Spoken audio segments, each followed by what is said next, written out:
തുല്യമായ ഒരു രോഗം വന്ന റെസ്റ്റ് ഇൻ പീസ് എന്ന് ആദ്യമേ ഇടുന്ന മനുഷ്യരെ പറ്റി ഇതിനെയും കൂടുതൽ എനിക്കൊന്നും പറയാനില്ല. ഹാർട്ടിൽ അങ്ങനെ ക്യാൻസർ വരില്ല.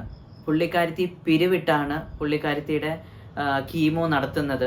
കിച്ചു വന്നില്ലല്ലോ എന്ന്. കിച്ചു വരാത്ത പല കാരണങ്ങൾ അതിൻ്റെ അകത്ത് കാണുമായിരിക്കും. അപ്പം പ്രേക്ഷകരെ എല്ലാവർക്കും നമ്മുടെ പുതിയ വീഡിയോയിലേക്ക് സ്വാഗതം. നമ്മുടെ എപ്പിസോഡ് നമ്പർ 3 പാർട്ട് 2 ആണ്. നമ്മൾ ആദ്യം രേണുസുതിയുടെ വീഡിയോ തന്നെ ചെയ്തിട്ടുണ്ടായിരുന്നു. അപ്പോൾ അതിൻ്റെ ഒരു പാർട്ട് 2 ആയിട്ടാണ് നമ്മൾ ഈ വീഡിയോ ആയിട്ട് വന്നേക്കുന്നത്. ഇന്നത്തെ എപ്പിസോഡിലേക്ക് നമുക്ക് തിരിച്ചു പോവാം. ഇന്ന് രേണുസുതിയുടെ ഒരു വീഡിയോ വന്നിട്ടുണ്ടായിരുന്നു. പുള്ളിക്കാരത്തി കീമോയ്ക്ക് പോയിട്ട് തിരിച്ച് വന്നു കഴിഞ്ഞിട്ടാണ് ആ വീഡിയോ ചെയ്തേക്കുന്നത്. ഇപ്പം എല്ലാവരും രേണുസുതിയുടെ ഒരു വീഡിയോയും കാര്യങ്ങളൊക്കെ നോക്കുവാണെന്നുണ്ടെങ്കിൽ പുള്ളിക്കാരത്തിക്ക് വയ്യ, നല്ല ഹെയർ ഫോൾ ആവുന്നുണ്ട്, ആദ്യത്തെ പോലെ തന്നെ ആ ഒരു ക്യൂട്ട്നെസ് ഇല്ല, നല്ലപോലെ ക്ഷീണിച്ചിട്ടുണ്ട്. അപ്പം ഇതൊക്കെ കാണുമ്പോൾ തന്നെ നമുക്ക് മനസ്സിലാവും പുള്ളിക്കാരി ഇപ്പം പോകുന്ന ഒരു സിറ്റുവേഷൻ എന്തുവാന്നുള്ളത്.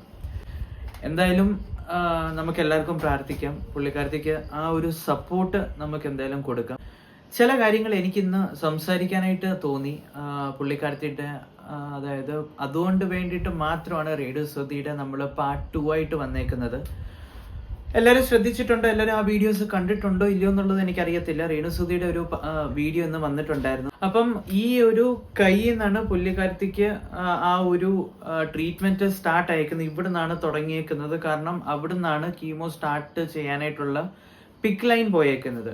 അപ്പം ഞാൻ കുറച്ച് കമന്റ്സ് കണ്ടായിരുന്നു. ആദ്യത്തെ കമന്റ്, ആൾക്കാര് പുള്ളിക്കാരത്തിനെ നല്ല രീതിക്ക് ബാഡ് കമന്റ്സും നെഗറ്റീവ് കമന്റ്സും എല്ലാം ഇടുന്നുണ്ട്. ആദ്യത്തെ കാര്യം എന്താന്ന് വെച്ചാല്, ഒരു കമന്റ്, ഫസ്റ്റ് കമന്റ് കേട്ടോ, അതിൻ്റെ അകത്ത് എഴുതിയേക്കുന്ന ഹാർട്ടിൽ ഒരിക്കലും ക്യാൻസർ വരത്തില്ലല്ലോ ചേച്ചി, ആൾക്കാരെ പറ്റിക്കുവാണോ?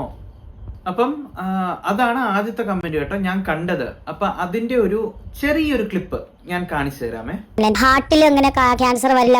ഞാൻ പറഞ്ഞത് ഹാർട്ടിൽ ക്യാൻസർ വരില്ലായിരിക്കാം, പക്ഷെ ഹാർട്ടിന്റെ മസിൽ, അതിന്റെ ഭിത്തിയിലേക്ക് ക്യാൻസർ വ്യാപിച്ചെന്നുള്ളത് സത്യമാണ്. അതങ്ങനെ ഈ ഒരു ക്യാൻസർ ബസ്റ്റിൽ നിന്ന് ഭിത്തിയിലേക്കും പിന്നെ ലങ്സിന്റെ ചെറിയ ഭാഗത്തേക്കും, ഒരു ലങ്സിൽ ചെറിയൊരു. ഓക്കെ, നിങ്ങൾ ആ വീഡിയോ കണ്ടല്ലോ.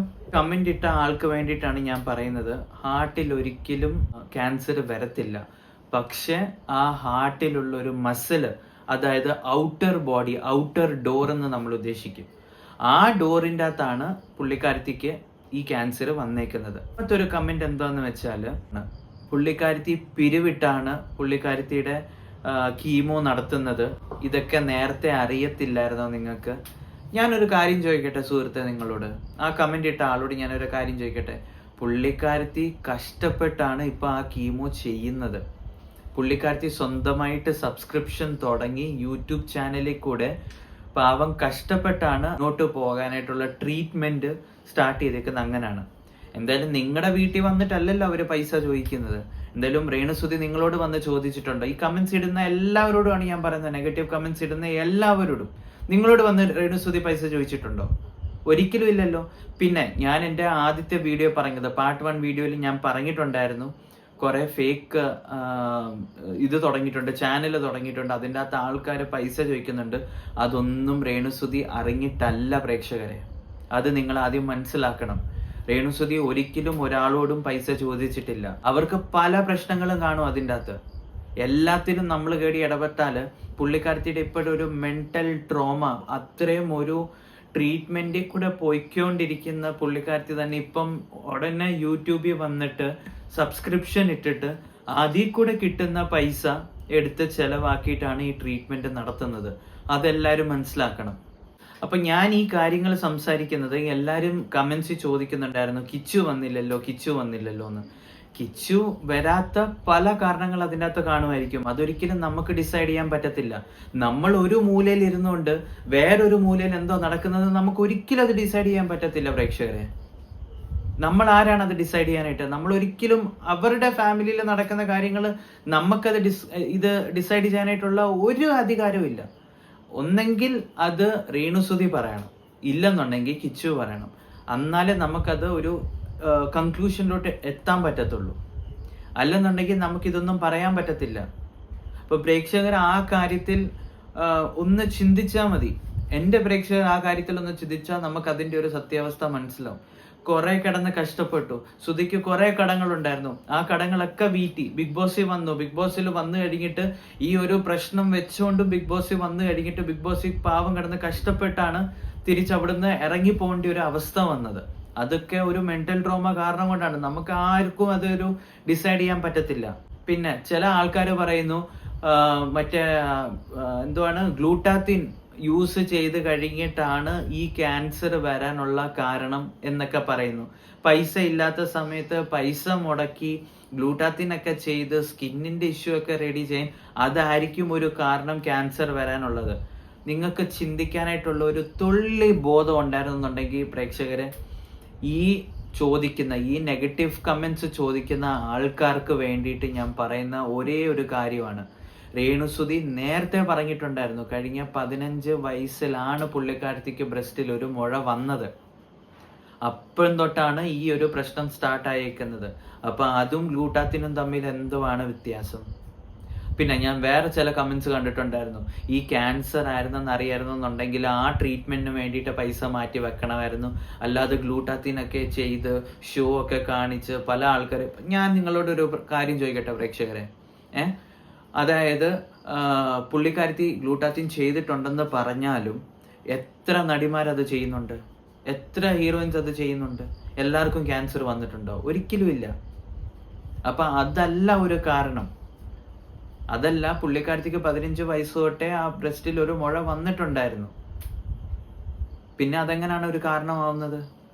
അപ്പൊ നമ്മളൊരു കമന്റ് അല്ലെങ്കിൽ നമ്മളൊരു കാര്യം ഡിസൈഡ് ചെയ്യുന്നതിന് മുന്നേ നമ്മൾ 100% ചിന്തിക്കണം നമ്മൾ പറയാൻ പോകുന്ന കാര്യം കറക്റ്റ് ആണോ തെറ്റാണോ എന്നുള്ളത്. പിന്നെ വേറൊരു കാര്യം കൂടെ, ഞാൻ കിച്ചുവിന്റെ ഒരു വീഡിയോ താഴെ കൊടുക്കാം, ഒരു ചെറിയൊരു ക്ലിപ്പ്. അതൊക്കെ നിങ്ങളൊന്ന് കണ്ടിട്ട് വാ, എന്നിട്ട് നമുക്ക് സംസാരിക്കാം. ഇത് മാത്രമേ ഉള്ളൂ, ഞാൻ ആ റൂമിൽ നിന്ന് പുറത്തിറങ്ങത്തില്ല, ആരടുത്തും മിണ്ടത്തില്ല. എന്തോ ഒരു നായി അപ്പം എനിക്ക് അപ്പം വരുന്നത്. ഫോൺ വിളിക്കാനോ എന്റെ കാര്യങ്ങളൊന്നും ചോദിക്കാനോ നീ എവിടാ കഴിച്ചാ ഒന്നിനും ആരും എന്നെ ഒരു നിയന്ത്രിക്കാനായിട്ട് ആരുമില്ല. ഇങ്ങനെ നടക്കുമോ? ഞാൻ പോകുന്നു, രാത്രി 3 മണിക്ക് ആകുമ്പോൾ വരും, ഇങ്ങനെ തന്നെ. എന്തോ ഒരിടത്ത് സംസാരിക്കണമെന്ന് ഇങ്ങനെ അറിയത്തില്ല, ഞാൻ ഒറ്റയ്ക്കൊരു മുറിയിൽ ഇങ്ങനെ ഇരുന്നു. അപ്പൊ ഈ വീഡിയോക്കകത്ത് തന്നെ കിച്ചു പറയുന്നുണ്ട് അവന്റെ ഒരു ലൈഫ് സ്റ്റോറി. പക്ഷെ അവന് കുഞ്ഞായിരുന്നപ്പം തൊട്ട് കിട്ടേണ്ട കാര്യങ്ങൾ അവൻ അത് കിട്ടിയിട്ടില്ല. അതൊരിക്കലും നമുക്ക് ഒരാളെ കുറ്റം പറയാൻ പറ്റത്തില്ല. കാരണം ആ പേരൻസിന്റെ സാഹചര്യം അങ്ങനെ ആയിരിക്കാം. നമുക്കൊരിക്കലും നമ്മുടെ പേരൻസിനെ പോയിട്ട് നമുക്ക് പ്രഷർ ചെയ്തിട്ട് എനിക്ക് അത് വേണം, എനിക്ക് ഇത് വേണം, എനിക്ക് അത് ചെയ്യും, എനിക്കിത് ചെയ്യുന്ന ഒരിക്കലും നമുക്ക് പറയാൻ പറ്റത്തില്ല. ഇപ്പം കിച്ചു രേണുസുതിയുടെ കൂട്ടത്തിൽ ഉണ്ടായിരുന്നുണ്ടെങ്കിൽ ആ രേണുസുതിക്ക് ഒരു തുള്ളി സഹായെങ്കിലും ആയനെ. സ്വന്തമായിട്ടുള്ള ഒരു ബൊട്ടേക്ക് ഓപ്പൺ ചെയ്തിട്ടുണ്ട് അവന്. അപ്പൊ ഒരു തുള്ളി സഹായെങ്കിലും ആയിക്കൂടായിരുന്നോ എന്നും പറഞ്ഞ് നമുക്ക് രേണുസുതിക്ക് നമുക്ക് ഒരിക്കലും കുറ്റം പറയാൻ പറ്റത്തില്ല ഗൈസ്. ഇപ്പം പാവം തന്നെ കിടന്ന് കഷ്ടപ്പെടുന്നു. രേണുസുതി പോയപ്പം, അതായത് സുതി പോയപ്പം റേണുവിന്റെ കൂട്ടത്തിൽ ആരും ഇല്ലായിരുന്നു. പുള്ളിക്കാരത്തി തന്നെയാണ് ഉണ്ടാക്കിയത്.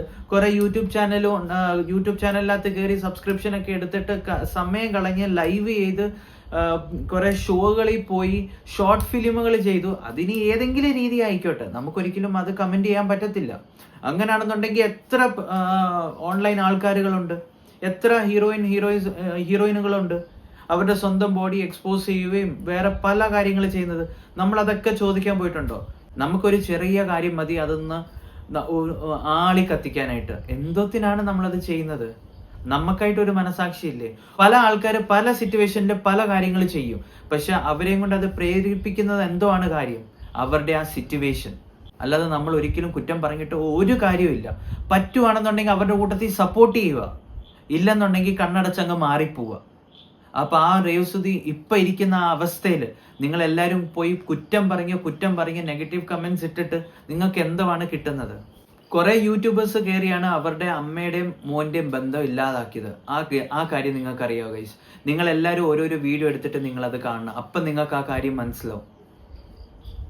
അല്ലാതെ നമ്മളെപ്പോഴും കുറ്റം പറഞ്ഞുകൊണ്ട് അയ്യോ അത് ചെയ്യുന്നു, ഇത് ചെയ്യുന്നു, അത് എക്സ്പോസ് ചെയ്യുന്നു, ഇത് എക്സ്പോസ് ചെയ്യുന്നു. ഇപ്പൊ രേണുസുതി ഇരിക്കുന്ന സിറ്റുവേഷന്, അതായത് ഭർത്താവില്ല, പുള്ളിക്കാരത്തി തന്നെ കഷ്ടപ്പെട്ടിട്ട് ഒരു കരയ്ക്ക് എത്താന്ന് വിചാരിക്കുമ്പോൾ പോലും പുള്ളിക്കാരത്തിക്ക് ഇപ്പൊ അങ്ങനത്തെ ഒരു അസുഖം വന്നേക്കുവാ.